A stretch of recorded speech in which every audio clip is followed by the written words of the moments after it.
Hello, everyone. This is Mr. Drew. I am about to go over our last part of our Chapter 2 additional notes. So, if you are absent, this is a good time for you to look over this. But before I go over that, I do want to show you one thing. If you were absent, we didn't have time because it was a speed schedule, and I know Miss Lucas didn't show this to our in person friends. Is that this video right here, Federalist versus Anti-Federalist video, please take a look at that. That'll be a nice little video. It's only about 2.5 minutes. Watch that at your own leisure. Please just watch it, and you can also comment to one if your specific hours answer garden. I'll be taking a look at that later, just looking at it and making sure how it looks, and just answer the question in there. So, what I'm going to do today is I'm going to finish up our additional notes. So I'm just going to jump straight in. So last week, or we ended, or last time we met, I should say, we ended with this. So we ended with our founding fathers meeting at the Constitutional Convention. And they said, okay, we wanted to revise the Articles of Confederation, but now we realize that we really can't just revise it, we need to change it. So 55 delegates from 12 states decided to meet up in Philadelphia. Remember, Philadelphia was up here. And all the states attended except for Rhode Island. Rhode Island just said, I am not staying here. So Rhode Island thought we were just going to amend or just change the articles, but instead our founding fathers actually changed it completely and made the Constitution. So they missed out, and I bet they are sad that they missed out. It happened during the summer of 1787, and arguments and debate and all of that took place in Philadelphia. The delegates wanted to make a stronger central government. They wanted to make sure that they could actually enforce law and that they can actually have a voice. If you actually go back to our nifty little picture, which I do not have up, but I will show you right now.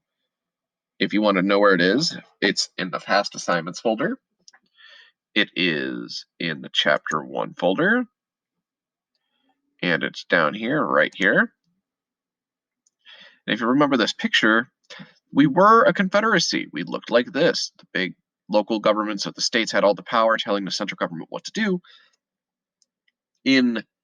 They wanted to change it to a federal system. They wanted to change it to where we shared power. That's where the arrows are going like that. And the central government's a little bigger in the box, like 51% of the power to 49% of the power for the states. But we were more equal. We were more equal in our way of doing government. And that's what our founding fathers were set out to do. They wanted to change it from a confederacy style to a federal style. And they planned with this new government to get rid of just because back in the day we only had the legislative branch, right? We only had the legislative. Well, under the Constitution, we would now have an executive, a legislative, and a judicial. We'll have a president, a Congress, and a Supreme Court. And remember, we need an executive, legislative, and judicial. Remember, that's part of what we learned in Chapter 1. We need this. And that we'll finally have all three working together in three separate branches. And we'll talk about the separation of branches in Chapter 3. So it's super important to know that. So that is what happened here. But before the Constitution can get fully recognized and before it can be finished, there were some problems with it, and there were some problems that arose. And one of the biggest problems that was debated about was how would representation in Congress look? And there were two main plans. The first one was called the Virginia Plan. The Virginia Plan was the idea that the more population in a state, or the bigger the state, the more people in it, the more representation, the more people that represent them in Congress. They wanted a bicameral, that means two, so bicameral means two houses, legislator, that where everything was decided. Basically, the more population you got, the more voice you had in Congress, the bigger power you had in Congress. So, but little states, small states like Maine and New Jersey, they did not like this idea because it would make them weak in Congress. So the small states countered this plan with the New Jersey plan. First was the Virginia plan, now we have the New Jersey plan. And in the New Jersey plan, it was a unicameral legislator or a one house legislator where each state gets an equal amount. A perfect example of this would be one state like New Jersey would have two representatives. So would Virginia, so would Georgia, so would Maine, and so on and so forth. So each state would have an equal amount of representation. But the large states hated that idea because they thought, wait a minute, we have more people. We're representing more people than those. If we have 10,000 people and they only have 1,000 people, why should we not go with majority rules? So they thought that was a horrible idea. So little states and big states kept fighting with each other over what should be done.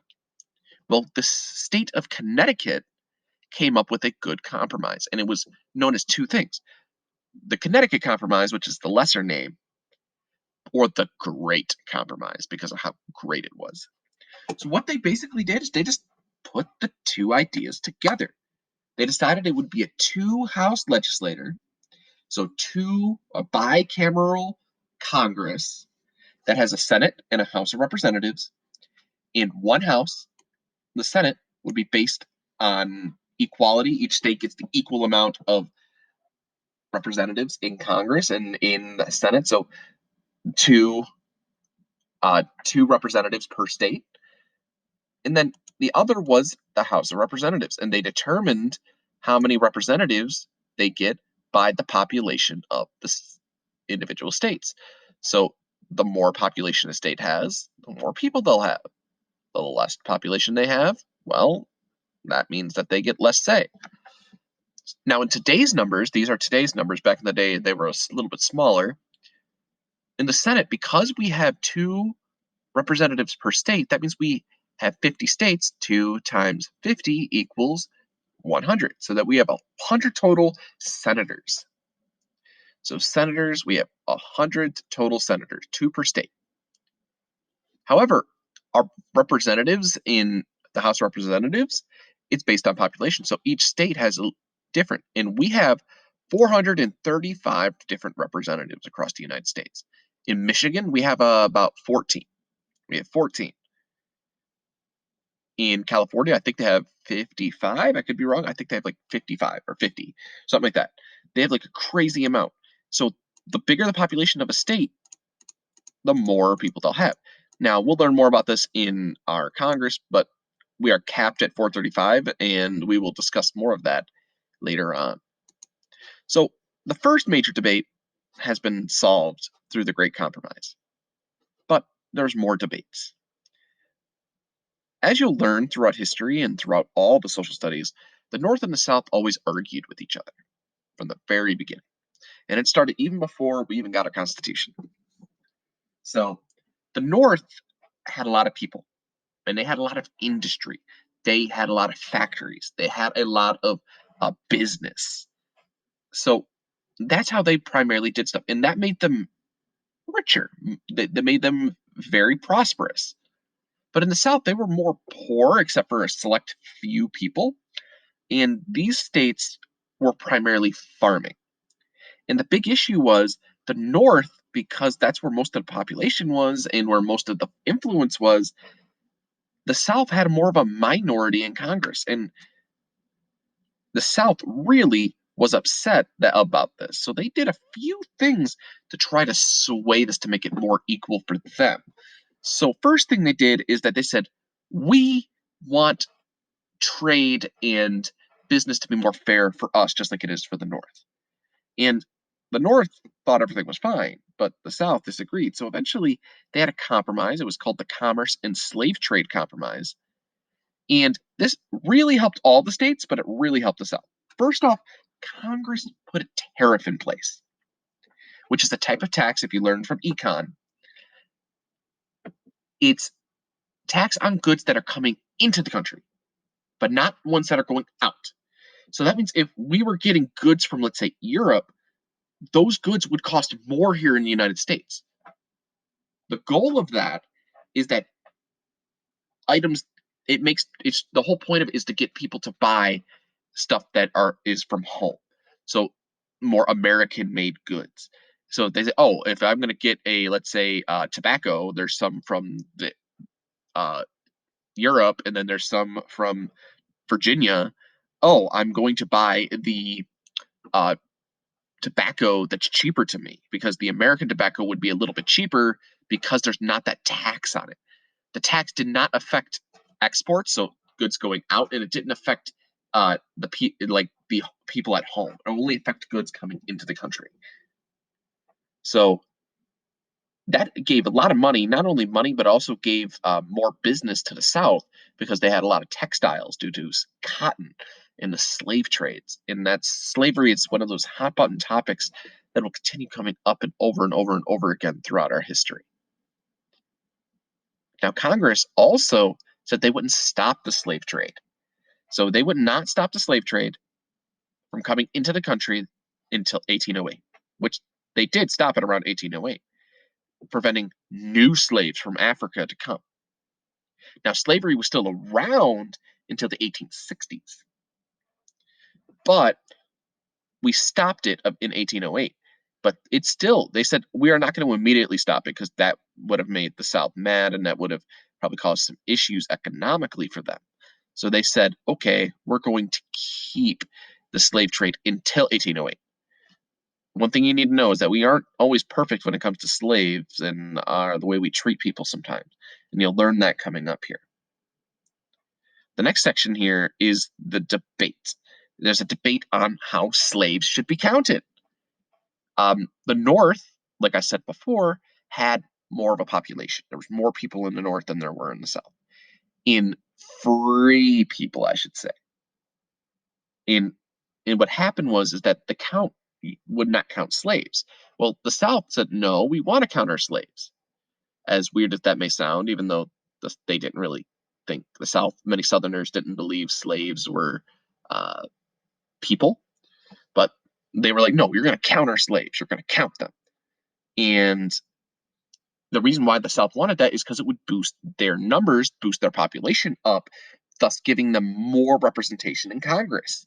As we talked about how the more population you have under the new Congress deal we just made up here, the more we have under the Great Compromise in the House of Representatives, the more power or more sway you have in Congress. So they said, we want to count all of our slaves. Well, the North was like, no, we're not going to do that. That's crazy. For one, you don't even think they're people, so they shouldn't even count. And two, even if you do, why on earth is that even fair? Because we don't have slaves up in the North. Very few slaves, I should say. And that they would come to a head.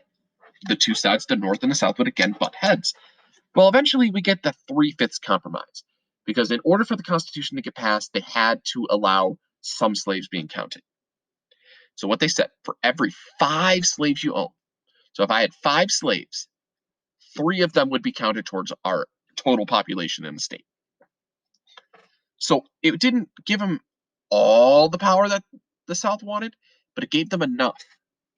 That means Virginia or Georgia, instead of having, let's say, 5 representatives in Congress, or 5 representatives in Congress, they might now have 7.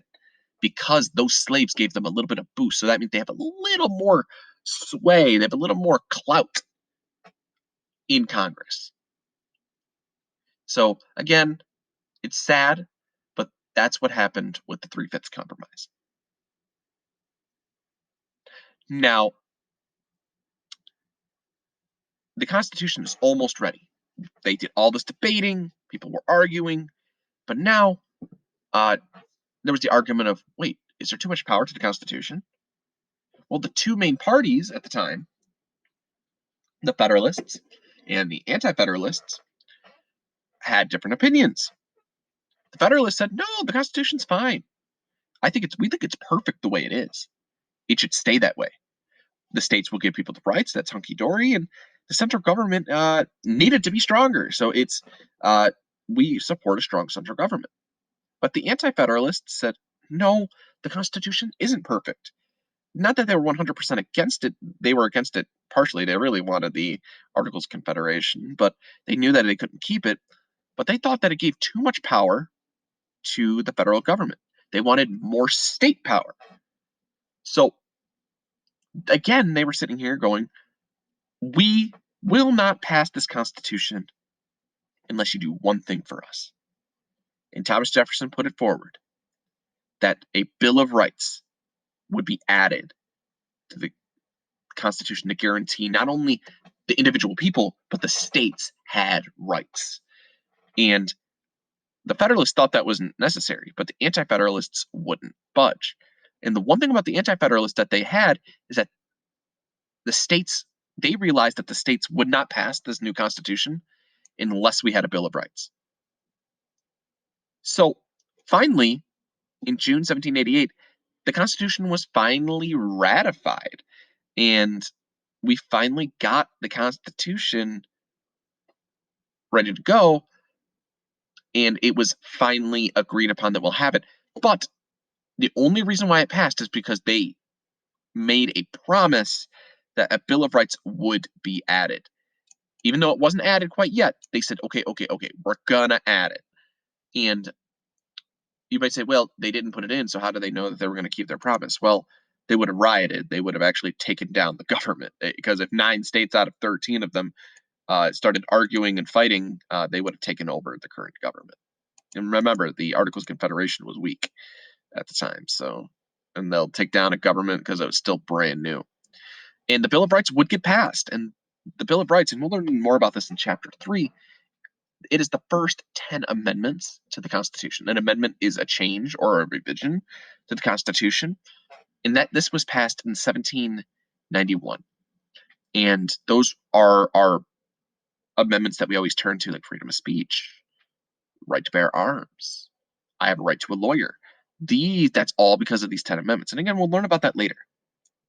And the final part of our notes is that George Washington, under the new Constitution, became our president. We finally have a president, and we elected George Washington, and the inauguration took place in New York City. Inauguration is just him swearing himself in and becoming the leader, officially becoming the leader.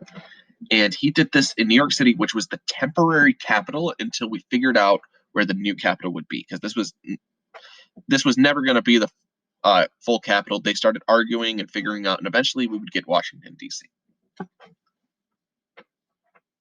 That is it for the notes. So if you have any questions, if you have anything you need, please let me know. Please continue to do your work. Pay attention to your Schoology, because I'm not going to be sending out reminders every day like I have been in the last week. So please keep up on that. And yeah, as always, please let me know if you have any help, if you need any help. Please have a wonderful weekend, and I'll see you later.